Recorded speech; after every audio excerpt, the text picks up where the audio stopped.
Hello guys, আসসালামু আলাইকুম। আশা করি সকলে ভালো আছেন। আমিও ভালো আছি। বরাবরের মতো আরেকটি ভিডিও নিয়ে এসেছি। থাম্বনেল দেখে অবশ্যই বুঝতে পারছেন কি বিষয় নিয়ে আজকে আলোচনা করব। তো যারা আছে আপনার যারা আছেন বলে এখন যে সময়টা আছে ইলেকশনের সময়, তো যাই হোক অনেকে আপনারা ভোট দিবেন, সেই ভোটের তালিকা আপনার ভোটের তালিকা, ভোটার নাম্বার এখন খোঁজার জন্য অনেকটা কিন্তু সময় লেগে যায় বা অনেকটা আপনার পেরেশানিতে পড়তে হয়। এখন আপনার যাদের হাতে অ্যান্ড্রয়েড ফোন আছে তারা কিন্তু নিজেই এই কাজটি করে নিতে পারবে। আপনার ভোটার তালিকা, ভোটার নম্বর, সিরিয়াল নম্বর সহ খুব সহজেই আপনি ঘরে বসেই বের করতে পারবেন। এর জন্য আপনার কোথাও যেতেও হবে না। তো যাই হোক, এই কাজটি আপনি করবেন কীভাবে সেটি দেখে দেবো আজকের এই ভিডিওতে। সাইডে থাকা আমি স্ক্রিনে আমি দেখে দিচ্ছি। প্রথমে আপনার জায়গাতে হয়ে আপনার ডাটা কানেকশন থাকতে হবে। তো যাই হোক, ডাটা কানেকশন দেওয়ার পর স্ক্রিন দেখতে পাচ্ছেন সাইডে। এখন আপনি যা করবেন, আপনি প্লে স্টোরে চলে যাবেন। প্লে স্টোরে চলে গিয়ে আপনি এখানে লিখবেন সার্চ বারে, ধরুন এখন সার্চ বারে গেলেন, সার্চ বারে গিয়ে লিখবেন স্মার্ট, SMART, স্মার্ট লিখলেই কিন্তু বাকিটা চলে আসবে। এখনকার সময়, কারণ এটা অনেক সার্চে আছে। তো যাই হোক, স্মার্ট লিখে ইলেকশন ম্যানেজমেন্ট বিডি এটা দিয়ে সার্চ দিবেন। স্মার্ট ইলেকশন ম্যানেজমেন্ট বিডি যে দেখতে পাচ্ছেন, এই যে এখানে আমি স্মার্ট লিখে কিন্তু চলে আসছে, এখানে আপনি ক্লিক করবেন। ক্লিক করার পর এরকম ইন্টারভিউ চলে আসবে। এখন আপনি যা করবেন দেখেন, আমার কিন্তু এই যে লোগোটা দেখে আপনি ইনস্টল দিবেন। এই যে অপশনটা দেখতে পাচ্ছেন, এই যে লোগো, এটা দেখে আমি কিন্তু ইনস্টল দিয়ে রাখছি, যে কারণে আপনাকে এই সময় যেন না লাগে। এখন আপনি যা করব, আমি ওপেনে চলে যাবো। আপনি ইনস্টল না দেওয়া থাকলে ইনস্টল দেবেন। যে আমি ওপেনে চলে যাচ্ছি। ওপেনে চলে যাওয়ার পর দেখতে পাচ্ছেন আমার হাতে কিন্তু আইডি কার্ড নিয়ে রাখছি এটা কাজ করার জন্য। এখন আপনি কোন ভাষায় আপনি কথা বলতে চাচ্ছেন, বাংলা না ইংরেজিতে? দুইটা অপশন দেওয়া আছে, বাংলা না ইংলিশ। তো আপনার যে অপশন চালু করে কথা বলতে পারলে বুঝতে আপনার সুবিধা হবে, সেই অপশনটিতে আপনি সিলেক্ট করে দেবেন। তো আমি ইংলিশে বুঝতে পারি, তো আমি ইংলিশে দিয়ে দিচ্ছি। ইংলিশে ক্লিক করবেন। তো ক্লিক করার পর এরকম ইন্টারভিউ চলে আসবে। এখন আপনি যা করবেন, এখানে কিন্তু লেখা আছে যে schedule encourage election,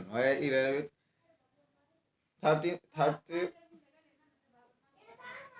parliamentary election আর কি, 13তম ইলেকশন এটা কিন্তু চলছে। তো যাই হোক, 13তম ইলেকশন চলছে। এটাতে আপনি দেখে এই 13তম নিচে দেওয়া আছে দেখেন ন্যাশনাল পার্লামেন্ট ইলেকশন, এই যে জায়গায় আপনি ক্লিক করবেন, এই ন্যাশনাল পার্লামেন্ট ইলেকশনে। তো ক্লিক করার পর এরকম ইন্টারভিউ চলে আসবে। এখানে আপনি বিভিন্ন আছে, যে ঢাকা আছে, চট্টগ্রাম আছে, বিভিন্ন বিভাগ আছে, বিভিন্ন সেকশন আছে। তো যাই হোক, এগুলো কিছু আপনার দরকার নেই। আমি যেই ভিডিও শুরু করছি সেটা আমি দেখিয়ে দিচ্ছি। এখন আপনি যা করবেন দেখেন, এই আপনার যেই সার্চের মতো দেখা আছে যে ফাউন্ড এ ভোটিং কন্ট্রি, এখানে আপনি ক্লিক করবেন। তো এই যে সার্চ বারের মতো এটা অপশনে ক্লিক করলেন। তো ক্লিক করার পর এরকম ইন্টারভিউ চলে আসবে। এখন আপনি যা করবেন দেখেন, এখানে কিন্তু এই যে 13তম পার্লামেন্ট ইলেকশন এখানে দেওয়া আছে। তো যাই হোক, এখানে লেখা আছে দেখেন, এই বাংলায় লেখা আছে যে এনআইডি নম্বর। এখানে আপনার এনআইডি নম্বর যে আছে, আপনার এনআইডি কার্ডে যে নম্বরগুলো থাকে, আইডি নাম্বার, যে 13 ভিজিট কয়টি, 11 ভিজিটে যে নাম্বারটি এখানে আপনি তুলে দিবেন। তো স্ক্রিনে আমি দেখতে পাচ্ছেন, এটা কিন্তু আমি কিছু হাইড করে রাখবো। তো আমার আইডি নম্বরটি আমি তুলে দিলাম। দেখেন একটু সময় লাগবে তুলতে। 133। এখন এটা দেওয়ার পর আপনার যদি এনআইডি কার্ডের নম্বর তোলার পর এখানে নিচে দেওয়া আছে দেখেন যে জন্ম তারিখ, আপনার যে জন্ম তারিখটি আছে আপনার এনআইডি কার্ডে, সেই জন্ম তারিখে আপনি দিয়ে দিবেন। এখানে আপনি ক্লিক করবেন, যে লেখা আছে ইন্টার ডেট অফ বার্থ, এখানে আপনি ক্লিক করলেন। তো ক্লিক করার পর দেখেন যে আপনার কোন সালটা, আপনি সালটাই আপনাকে সিলেক্ট করতে হবে। তো এখানে আপনি যা করবেন, এখানে আছে যে 2026 সাল ফেব্রুয়ারি, এই মাসটা আছে, এটা আমি এখানে শো করতে। তো এখানে আপনি এই যে নিজে যে টিক মার্কের মতো আছে দেখেন, এই যে অপশনটি, এখানে আপনি ক্লিক করবেন। তো ক্লিক করার বলে দেখেন এখানে কিন্তু সালটা চলে আসবে। এটা স্কুল করে নিচে নামাবেন, আপনার যেই সালটি পছন্দ, যে সালে আপনার জন্ম এনআইডি কার্ডে দেওয়া আছে সেই সালটি আপনি সিলেক্ট করে দেবেন। তো আমারটা আমি সিলেক্ট করে দিলাম। তো সিলেক্ট করে দেওয়ার পর এখন হচ্ছে কোন মাস, সেই মাসটিকে আপনাকে সিলেক্ট করতে হবে যে কোন মাসে কয় তারিখ। তো এখানে আপনি যা করবেন দেখেন, এখানে 2 সালে ফেব্রুয়ারি মাস সিলেক্ট করা আছে এটা জন্ম। তো এখন আপনি যা করবেন, যে এটা ফেব্রুয়ারি দেওয়া আছে আমার জন্মতে, আমি যাব এই যে এই জন্মতে যাওয়ার জন্য আপনি যা করতে হবে, যে এখানে দেওয়া আছে দেখেন, এই যে অপশনটি দেখছেন যে তীরের মানের মতো ওদিকে, এখানে আপনি ক্লিক করবেন। তো ক্লিক করার পরে আপনি কিন্তু সাইডে আপনার মাস কিন্তু আস্তে আস্তে চলে আসবে। প্রত্যেকটা ক্লিক করার পর পর একটা করে মাস চলে আসবে। এখানে লেখা থাকবে জানুয়ারি, ফেব্রুয়ারি, মার্চ, প্রত্যেকটা ক্লিক করার পর পর উপরে লেখা থাকবে। তো আপনি যেই মাসে আপনার জন্ম সেই মাসটি আপনি সিলেক্ট করে দেবেন। তো আমার মাসটা আমি সিলেক্ট করে দিলাম, যে মাসের জন্ম তা যাই হোক। এখানে আপনার যেই তারিখে সেই তারিখটি আপনি সেই তারিখটাতে আপনি ক্লিক করবেন। তো আমার 2 তারিখ দিলাম, দিয়ে ওকে দিয়ে দিবেন। ওকে দেওয়ার পরে এই কাজ কিন্তু হয়ে গেছে। এখন জায়গা আছে দেখেন, এখানে যে আছে যে সার্চ যে অপশনটি আছে এখানে আপনি ক্লিক করবেন।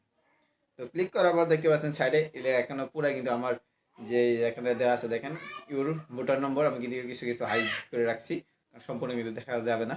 তো দেওয়া যাইলে আমার সমস্যা হতে পারে। যাই হোক, ইউর ভোটার নম্বর, আমার ভোটার নম্বর কিন্তু দেওয়া আছে, দেখতে পাচ্ছেন স্ক্রিনে আমার ভোটার নম্বর দেওয়া আছে, ইউর ভোটিং সিরিয়াল নাম্বার দেওয়া আছে দেখতে পাচ্ছেন। এমনকি আমার ভোটার সেন্টার যে আছে, আমি যেই জায়গায় আমি ভোট দেবো, ভোটার কেন্দ্র যাকে বলে, সেই ভোটার কেন্দ্র কিন্তু এখানে দেওয়া আছে। আমার ভোটার কেন্দ্র সীমান্ত মডেল কলেজ, এখানে কিন্তু সেটা দেওয়া আছে। এবং কি সেন্টার যে অ্যাড্রেস, যে আমার লোকাল যে এই জায়গাটা যে গ্রামটি, সেখানে এটা কিন্তু দেওয়া আছে। এবং কি আপনি ইচ্ছা করলে আপনার এই যে জায়গায় আছে সেই জায়গা থেকে আপনি সেই গন্তব্য যেতে কতক্ষণ সময় লাগবে না লাগবে বা ম্যাপ সহ এখানে কিন্তু দেখতে পারবেন, বা কত সময় লাগবে সেটা কিন্তু আপনি সিলেক্ট করতে পারবেন। তো এই জন্য আপনাকে যা করতে হবে সিলেক্ট করতে চান, যদি দেখেন এখানে দেখা আছে যে ডিরেকশন, এই ডিরেকশনে সরি এই দেখেন ডিরেকশন লেখা আছে, এই ডিরেকশনে যদি আপনি ক্লিক করেন ডাইরেক্ট আপনার ম্যাপে নিয়ে চলে যাবে। এখন আমি ডিরেকশনে যদি ক্লিক করি দেখতে পাচ্ছেন ডাইরেক্ট একদম আমার কিন্তু এখন এই যে বর্তমানে যে স্ক্রিন দেখতে পাচ্ছেন এটা কিন্তু ম্যাপে চলে গেছে। এখন কোন গাড়িতে সেটা একটু আরেকটি বিষয়, এটা আমি দেখে দিতে যাচ্ছি না, আসলে যে মূল বিষয়টি প্রয়োজন সেটাকে আমি সিলেক্ট করে দিয়েছি। তো এভাবেই আপনি কাজটি করতে পারবেন। তো দেখেন আমার পরবর্তীতে আবার ব্যাগে চলে যাচ্ছি। তো এটা আপনি যদি চান যে ডাউনলোড করতে, সে কীভাবে ডাউনলোড করবেন, এখানে স্ক্রিনশট মেরে নিতেও পারেন, অথবা আপনি যদি চান, দেখি অপশন দিছে কিনা। তো এটার জন্য আপনি যা তো এটা আপনি স্ক্রিনশট মেরে নিতে পারেন। তো আমি স্ক্রিনশট মেরে নিলাম, সরি আমি স্ক্রিনশট মেরে নিলাম। এখন কিন্তু আমার এই যাবতীয় ডিটেলসে কিন্তু আমার কাছে রয়ে গেছে।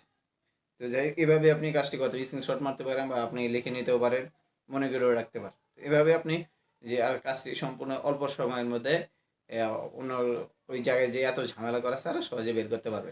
এভাবে আপনি যে কেউ যে আরও আইডি কার্ড দেখে, আইডি কার্ডের নাম্বার দেখে এবং জন্ম তারিখ দেখে সহজে আপনার ভোটার নম্বর, তারপর ভোটার সিরিয়াল নম্বর বা ভোটার সেন্টার সব কিছু আপনি সহজে বের করতে পারবেন। আশা করি এই ভিডিওটি দেখে এই সময়ের ভিতরে আপনার যে উপকৃত হবেন। সকলে ভালো থাকেন, সুস্থ থাকেন, এবং দেখাবো অন্য একটি ভিডিওতে অন্য একটি উপকৃত একটি বিষয় নিয়ে। ততক্ষণ ভালো থাকেন, সুস্থ থাকেন, আল্লাহ হাফেজ।